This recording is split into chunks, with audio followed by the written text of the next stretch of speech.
Portions of this podcast use AI-generated voices and AI-assisted analysis for commentary and entertainment purposes. If Toyota, Daimler, and Volvo are, historical arch rivals, why are they suddenly pooling their money to build the exact same engine? Right. It's a huge shift. It really is. Today we're putting on our financial analyst hats for this deep dive, and we're looking at Volvo Group's Q1 2026 earnings report. And hidden inside what looks like a very dry 24.5% return on capital is basically the blueprint for how legacy manufacturing giants are secretly banding together to survive the green transition. Exactly. Welcome to the deep dive, by the way. We're glad you're here with us. Our mission today is to uncover how a massive legacy heavy industry company balances making money today with, making massive investments in tomorrow's tech. Because the old paradigm of the vertically integrated manufacturer, a company doing everything in-house from the engine block to the chassis, is effectively dead. Yeah, the capital requirements of the future have just entirely outgrown the individual balance sheet. So, okay, let's unpack this. Let's do it. Let's look at the top-line health check first. Setting aside the traditional rivalries for a second, the financials Volvo posted for the first quarter of 2026 are practically screaming that they have the leverage to rewrite the rules. Oh, absolutely. I mean, net sales for the quarter came in at SEK 110.8 billion. They maintained an adjusted operating margin of 11.0%, which brought in SEK 12.2 billion in adjusted operating income. Right. And they managed a 2% organic sales growth. Yeah, and that 11% margin is really the first structural pillar we need to look at here. Definitely. Because, in a software as a service business, an 11% margin would probably get you laughed out of a board meeting. Yeah, they'd show you the door. Exactly. But in heavy manufacturing, where you're procuring raw steel, managing this globally fractured supply chain, and, running highly energy-intensive assembly lines, it's a different story. It really is. Defending a double-digit margin against persistent global inflation requires just an incredibly tight grip on pricing power. Well, I do want to push back slightly on that 2% organic growth figure, though. Okay, go for it. Because in a vacuum, 2% organic growth barely outpaces baseline inflation in most Western markets, right? That's true. So is a 2% expansion really something to celebrate, or does it signal that their top-line revenue engine is starting to stall out a bit? Well, we have to kind of disaggregate that 2%. In cyclical industrial markets, top-line growth is driven by two main levers, which are volume and price mix. Right, how many you sell versus what you charge for them. Exactly. If the 2% was purely driven by slashing prices, just to move stagnant volume, that would be a massive red flag. Oh, for sure. But holding an 11% operating margin at the exact same time tells us the opposite is happening. Yeah, that makes sense. They're likely seeing flat or maybe slightly lower unit volumes, but they are successfully commanding premium pricing for the units they do actually sell. I see. So they're prioritizing profitable revenue over just raw market share. Spot on. Which implies they're successfully passing input costs on to the end consumer without destroying demand. And that is a very tricky needle to thread in commercial vehicles. It really is. But, the metric that genuinely jumped off the page for me, and the one that kind of dictates the rest of their long-term strategy, is the industrial operations return on capital employed, or ROCE. Ah, yes. For Q1 2026, Volvo's ROCE sits at an incredible 24.5%. Which is massive. It's huge. Like, for anyone modeling heavy industrials, seeing a mature, asset-heavy business clear 20% makes you do a double take. Oh, absolutely. Usually, legacy automakers are fighting tooth and nail just to clear their weighted average cost of capital. They're usually hovering around, maybe 10 to 12%? Exactly. To put this in perspective for you listening, think of ROCE like running a restaurant. Okay, I like this. It's not just about how many burgers you sell, which is your revenue, but it's about how efficiently you're utilizing the really expensive kitchen equipment you bought, which is your capital. Right. But I have to ask, is 24.5% actually as good as it sounds for the heavy manufacturing sector? To understand the mechanics behind that 24.5%, we really have to look at how the ratio is built. Okay, break it down. The numerator is their operating profit, and the denominator is the capital employed, which is basically their fixed assets like factories, plus their net working capital. Got it. So hitting 24.5% means they are aggressively shrinking that denominator. Oh. They're optimizing their global factory footprints, running way leaner inventories, and utilizing modular architectures.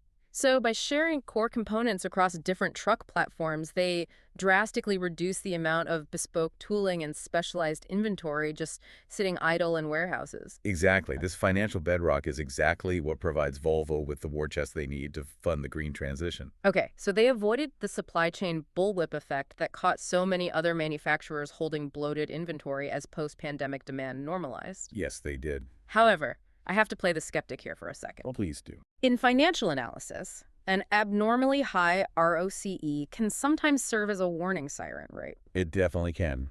It can indicate a management team that's artificially inflating their short-term returns by starving the business of necessary capital expenditures. Right. The classic underinvestment trap. Yeah. Like, are they just running the existing machinery into the ground, deferring critical maintenance, and halting upgrades just to make the Q1 spreadsheet look attractive to shareholders? Well, that is the textbook risk when you see returns spike in heavy industry. But the subsequent data in the report actually completely negates that theory. Oh, really? How so? If they were systematically starving CapEx, we would eventually see a severe degradation in their market share, an aging product portfolio, or an inability to meet new emissions compliance. Yeah, that's true. The cracks would show. Right. But instead, we are seeing them utilize the immense cash flow generated from that 24.5% ROCE to fund the most aggressive research and development cycle in the company's history. Wow. Okay. This efficiency isn't an accounting trick at all. It functions as a strategic war chest. They are actively defending the highly profitable core diesel business today, specifically to generate the billions required for the zero-emission transition tomorrow. Well, that transition brings us to the group news section of the report. And here's where it gets really interesting. It's the best part. Looking at this next section, it tells me the R&D burn rate for next-generation drivetrains must be so astronomically high that even a company generating a 24% return on capital cannot stomach the risk alone. Not even close. The report details that Toyota Motor Corporation is aiming to join Volvo Group and Daimler Truck as an equal shareholder in Cellcentric. Right, the fuel cell joint venture. Yeah, a joint venture specifically focused on developing heavy-duty hydrogen fuel cells. It's like, I don't know, it's like Marvel and DC suddenly deciding to share their best writers. That's a great way to put it. We really need to pause and recognize the magnitude of this alliance. It's unprecedented. These are three titans of global manufacturing who have spent decades fighting for fractional percentage points of market share across Europe, Asia, and the Americas. Yeah, they are bitter competitors. Why would they share the pie on something as crucial as hydrogen fuel cells? To see them align as equal shareholders in the core propulsion technology of the future tells us that the sheer scale of R&D required for paradigm-shifting tech like hydrogen is just too massive for one company. But wait, sharing the core intellectual property sounds great in a collaborative press release, but doesn't that inherently cannibalize their own competitive advantage? You would think so, but Like, if a fleet manager knows the Volvo truck and the Daimler truck have the exact same cell-centric hydrogen fuel cell under the hood, why wouldn't they just buy whichever chassis is cheapest? right. It effectively commoditizes the beating heart of the vehicle. Why buy a Volvo if the engine isn't uniquely Volvo? It does introduce the risk of powertrain commoditization, absolutely. Yeah. But, the alternative is complete technological obsolescence. Okay, fair point. We have to consider the physics and the infrastructure economics of hydrogen in commercial transport. Right. Because unlike light-duty passenger vehicles, which can rely on battery electric systems and leverage existing electrical grids, Class 8 heavy-duty trucks require immense energy density. Yeah, batteries are incredibly heavy. Outfitting a long-haul truck with enough batteries to go 600 miles severely reduces the amount of payload the truck can legally carry. Exactly. Hydrogen solves the weight and refueling time problem, but it requires a ground-up infrastructure. Huge investments. We're talking green hydrogen production facilities, specialized cryogenic transport, and entirely new high-pressure fueling stations. Ah, I see the dilemma now. If Volvo pushes one proprietary fuel cell standard, Daimler pushes another, and Toyota advocates for a third, the infrastructure developers will just freeze. Exactly. They won't know what to build. Nobody is going to invest billions in building a hydrogen fueling station along a major highway if it can only service 1/3 of the trucks on the road. The market will be hopelessly fractured. Precisely. The risk isn't competitors stealing a design. The risk is the entire technology failing to launch due to infrastructure paralysis. Wow. So by joining forces as equal shareholders in Cellcentric, they are dictating a unified standard, Sharing the risk and infrastructure costs is the only viable path to making these future technologies a commercial reality. They're signaling to the global energy markets and infrastructure developers like, this is the baseline architecture. It's safe to build the fueling stations now. Yeah, exactly. They'll still compete ferociously on telemetry software, aerodynamics, cabin ergonomics, and global aftermarket service networks. Right, the stuff around the engine. But they've conceded that the hydrogen fuel cell itself must become an industry standard utility if it's ever going to achieve commercial viability at scale. They're basically forming a defensive oligopoly on the standard to guarantee the market actually materializes. That's exactly what it is. And that same logic of shared risk and integrated ecosystems seems to be driving their other major announcement in the quarter, which is the Flexus strategic collaboration. Yes, the Flexus project. Volvo is partnering with Renault Group and CMA CGM to develop a new generation of fully electric vans and software-defined commercial vehicles. Flexus represents a really fascinating structural pivot into the logistics as a service model. Oh, so? Well, CMA CGM brings massive global shipping and maritime logistics data. Renault brings distinct light commercial manufacturing capabilities and skateboard architectures, and Volvo brings its heavy-duty transport expertise. It appears they're anticipating a fundamental shift in how urban logistics and last-mile deliveries operate. Definitely. Like, they aren't just trying to sell a metal delivery van to a courier company anymore. They're trying to integrate the vehicle directly into the global supply chain's data stream. Yes, the hardware is becoming secondary to the routing efficiency and the software ecosystem. Which is wild for a metal-bending company to admit. Right, but the profit margins of the 2030s will not solely come from the one-time sale of vehicles. They will increasingly come from recurring revenue streams tied to vehicle uptime, predictive maintenance algorithms, and seamless digital integration into automated warehouses. So Flexus is a structural bet that the logistics market will consolidate around fully integrated electrified transport ecosystems rather than isolated vehicle purchases. Exactly. Well, sharing fuel cell IP and launching software-defined logistics networks solves the long-term engineering bottlenecks.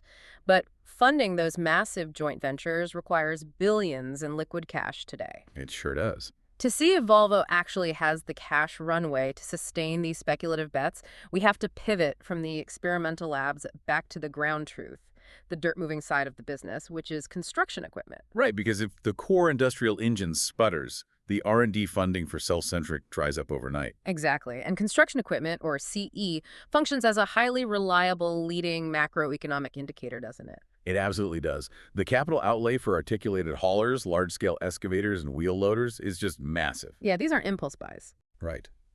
Global mining conglomerates and commercial property developers do not authorize those multi-million-dollar purchases unless they have a high degree of confidence in their project pipelines over the next 24 to 36 months. Well, the critical metric the Q1 report highlights for the construction equipment division is the book-to-bill ratio, which currently sits at a very robust 110%. Which is a fantastic number. Let me break down the jargon of book-to-bill for you listening. Think of it like a bakery. Okay, back to food. I love it. Yeah, always food. A ratio of 110% means you are taking 110 orders for every 100 cakes you can actually bake and deliver today. Right. It's a backlog that basically guarantees future revenue. Because for every $100 of heavy equipment rolling off the assembly line today, Volvo is booking $110 in future contracted revenue. Which fundamentally expands their order backlog. Yeah. Sustaining a ratio above 100% in an environment characterized by elevated interest rates is a deeply bullish signal of future demand. It's super strong. It provides management with vital revenue visibility.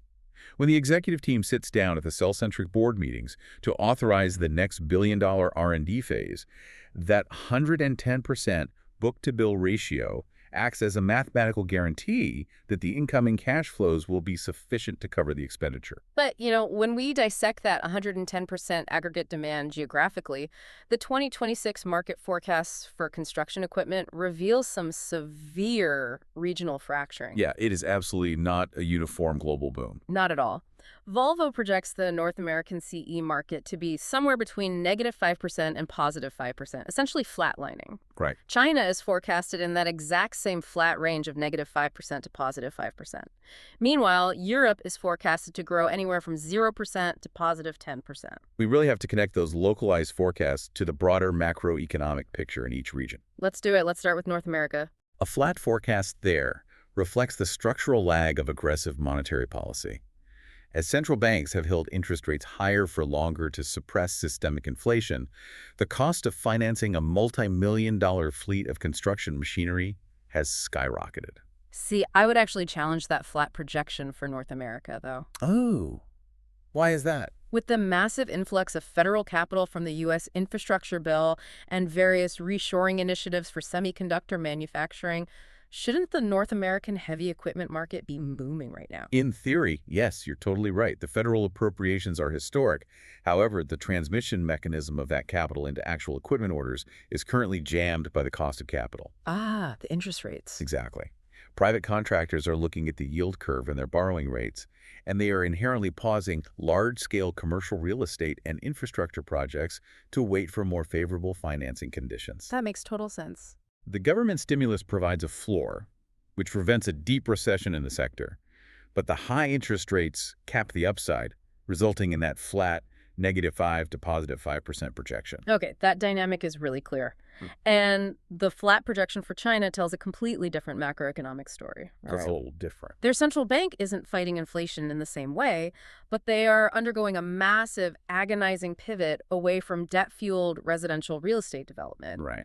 The property sector overhang there historically drove immense demand for heavy excavators, and that economic engine has just significantly cooled. But Europe, however, presents the vital counterweight in Volvo's portfolio. Yes, the bright spot.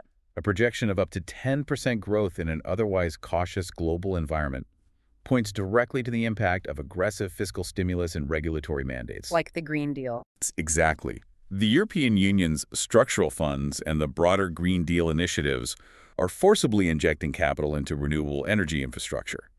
Building out decentralized solar grids, massive offshore wind terminals, and upgrading the continental rail network requires an enormous immediate mobilization of earth-moving equipment. Wow, this perfectly highlights Volvo's need for a globally diversified portfolio to balance these regional economic dips. It really does. It operates somewhat like a commercial vehicle's hydraulic suspension system. Oh, I like that analogy. When the North American axle hits a pothole of high interest rates and the Chinese axle struggles with property sector restructuring, the European shock absorbers expand to capture subsidized green infrastructure demand. Right. And that keeps the entire corporate revenue chassis level. That suspension system is precisely how they maintain the overall 11% operating margin and the 24.5% ROCE despite localized recessions. It requires a highly dynamic supply chain, too. Oh, absolutely. If North American dealer inventories begin swelling due to canceled orders, Volvo must have the operational agility to immediately redirect component allocations, steel procurement, and production capacity toward their European facilities. Because you cannot manage a 110% book-to-bill backlog effectively if your factories are rigidly siloed by region. No, you'd be sitting on dead inventory. Right. If you're locked into building American spec machines when the European market is the one writing the checks, your return on capital collapses and you end up holding stranded inventory. Exactly. It all ties back together. The global supply chain agility enables the ROCE. The ROCE generates the massive free cash flow, and that cash flow funds the survival strategies like the Cell-Centric Hydrogen Alliance and the Flexus Logistics Network.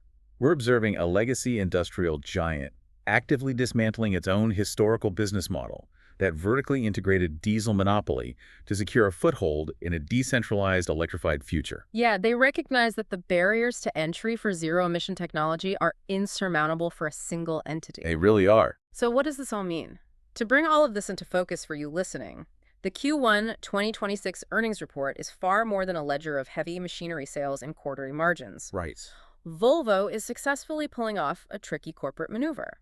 They are funding tomorrow's experimental technologies, like Cell-Centric and Flexus, with today's highly efficient operations and strong future demand. They're essentially funding an entirely new experimental mobility company using the optimized profits of the old industrial company, all while navigating highly fragmented, unpredictable regional economies. Which leaves us with a broader, lingering question inspired by all of this. It does. If legacy behemoths like Volvo, Daimler, and Toyota have conceded that they must share the core underlying technology to survive the zero-emission transition, will the future of heavy industry be defined by massive, shared superventures? It forces us to ask where the actual value will reside a decade from now. Exactly. In a decade, will the brand logo on the front of the truck even matter if the hydrogen fuel cell powering it is identically shared among all competitors? It's a fascinating thought. In the 2030s, fleet managers might not be buying a Volvo or a Daimler or a Toyota.